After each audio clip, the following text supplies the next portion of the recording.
जब हम गंगा का नाम लेते हैं तो क्या ख्याल आता है? क्या सिर्फ एक नदी? नहीं, गंगा सिर्फ एक नदी नहीं है। वो एक देवी है, करोड़ों लोगों की जीवन रेखा है, और तो और भारत की अर्थव्यवस्था का भविष्य भी। तो चलिए आज गंगा की इन्हीं अलग अलग पहचानों को समझते हैं कि वो आखिर हैं क्या। ये बात अपने आप में कितनी गहरी है, सोचिए। गंगा को सिर्फ पानी का एक बहाव नहीं समझा जाता। अरे ये तो एक इमोशनल, एक आध्यात्मिक रिश्ता है जो करोड़ों लोगों को इस नदी से जोड़ता है। तो सवाल यही उठता है कि कौन है ये माँ? क्या वो सच में स्वर्ग से उतरी एक देवी हैं, या धरती पर बहने वाली एक जीवन देने वाली नदी, या फिर आज के जमाने में व्यापार का एक नया रास्ता? आइए इन्हीं सब पहलुओं को एक एक करके देखते हैं। तो सबसे पहले बात करते हैं गंगा की उस पहचान की जो सबसे पुरानी और शायद सबसे गहरी भी है, यानी एक देवी के रूप में उनकी भूमिका। देखिए, हिंदू मान्यताओं में गंगा सिर्फ एक नदी नहीं बल्कि साक्षात देवी गंगा है। माना जाता है कि वो ऐसी देवी हैं जो पापों को धोकर मोक्ष का रास्ता दिखाती हैं। उनके कई नाम हैं और उन्हें अक्सर एक सुंदर स्त्री के रूप में दिखाया जाता है जो मकर नाम के एक दिव्य जीव पर सवार हैं, जो कुछ कुछ मगरमच्छ जैसा दिखता है। अब गंगा धरती पर आई कैसे?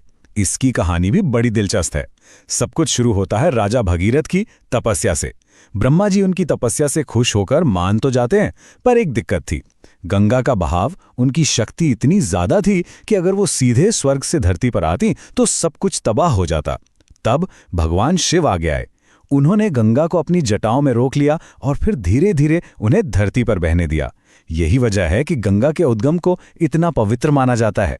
वैसे गंगा का सिर्फ एक नाम नहीं है।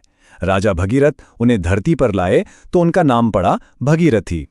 एक और दिलचस्प कहानी है। एक बार गंगा के बहाव ने ऋषि जन्हू के आश्रम को डुबो दिया, तो ऋषि ने गुस्से में उन्हें पूरा पी लिया।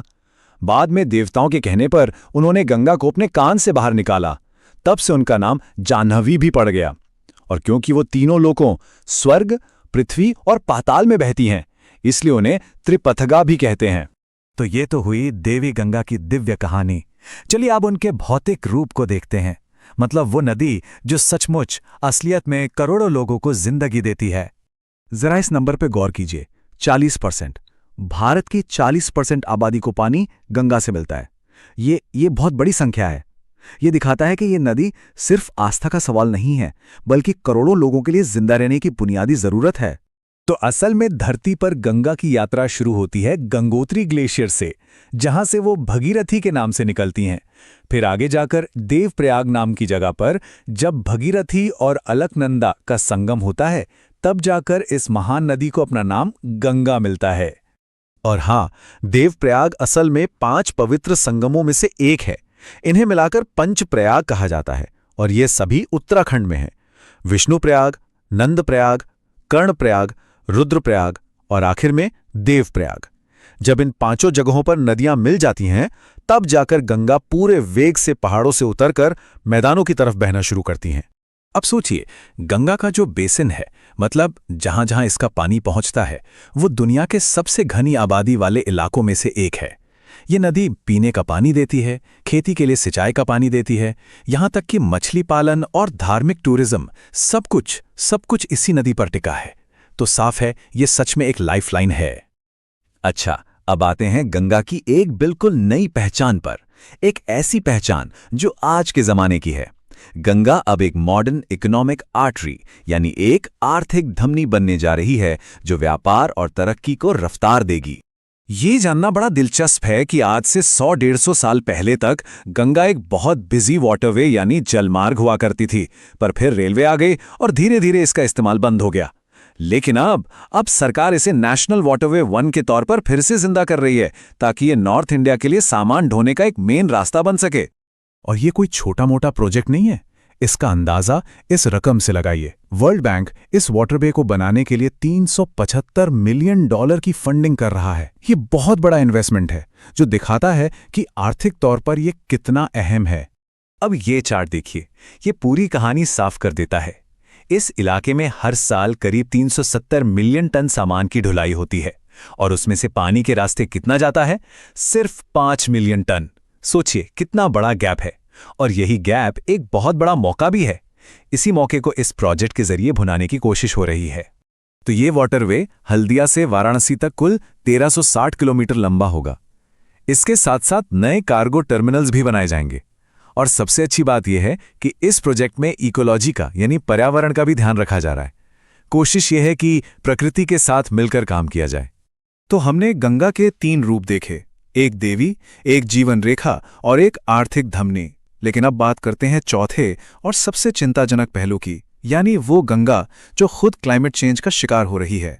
जैसा कि हमने पहले बात की थी, गंगा की यात्रा गंगोत्री ग्लेशियर से शुरू होती है। ये हिमालय के सबसे बड़े ग्लेशियर्स में से एक है। लेकिन आज यही स्रोत जहां से गंगा निकलती हैं, क्लाइमेट चेंज की वजह से एक बहुत बड़े खतरे में है। और समस्या की जड़ है ये आंकड़ा। 1980 के बाद से इस ग्लेशियर वाले इलाके का औसत तापमान आधा डिग्री सेल्सियस यानी 0.5 डिग्री सेल्सियस बढ़ गया है।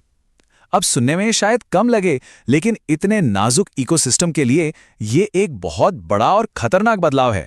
और इस बढ़ते तापमान का असर सीधा नदी के पानी पर दिख रहा है। जरा इन आंकड़ों पर नजर डालिए। 1980 के दशक में नदी के बहाव का लगभग 73% पानी बर्फ पिघलने से आता था, और अब ये घटकर सिर्फ 63% रह गया है। ये 10% की गिरावट बहुत चिंता की बात है।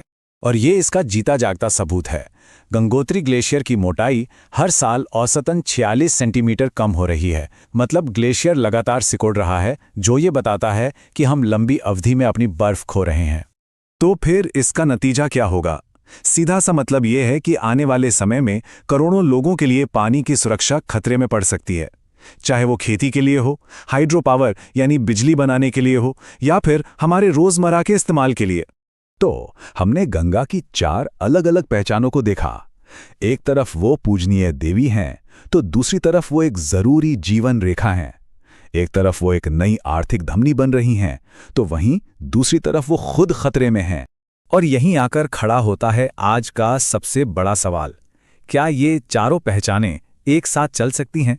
क्या एक माँ, एक जीवन रेखा और एक आर्थिक इंजन उस भविष्य में जिंदा रह सकती है जहां उसका अपना स्रोत, उसका उद्गम ही पिघल रहा हो? इस सवाल का जवाब ही गंगा का और इस पर निर्भर करोड़ों लोगों का भविष्य तय करेगा।